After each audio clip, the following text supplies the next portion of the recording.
The Science of Cookies. From chewy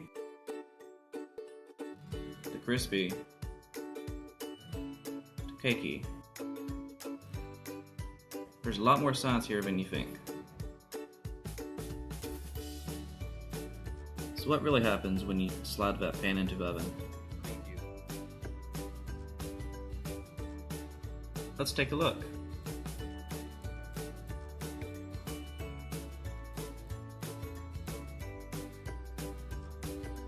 At 90 degrees Fahrenheit, the butter inside melts, causing the dough to start spreading out.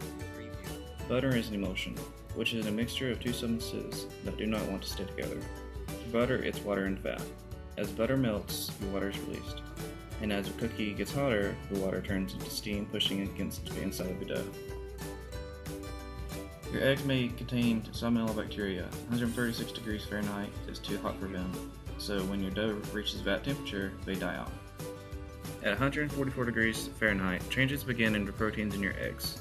Eggs are composed of dozens of different kinds of proteins that are linked together, each sensitive to different temperatures.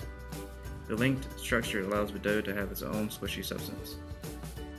Water boils away at 112 degrees Fahrenheit, and the cookie gets dried out and stiffens. The steam that was bubbling inside evaporates, leaving behind airy pockets that make the cookie light and flaky. Baking soda helps the process along by creating pockets of carbon dioxide.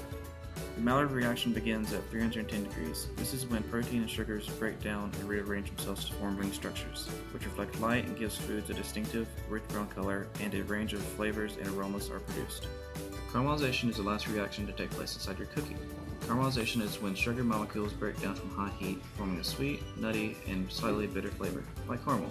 And if your recipe calls for 350 degrees oven, it'll never happen, since caramelization starts at 356 degrees and continues to 390 degrees. And here's another trick. You don't need that kitchen timer. Your nose is a sensitive, scientific instrument. When you smell the nutty, toasty aromas of the Maillard reaction and caramelization, your cookies are ready. Science can be pretty sweet.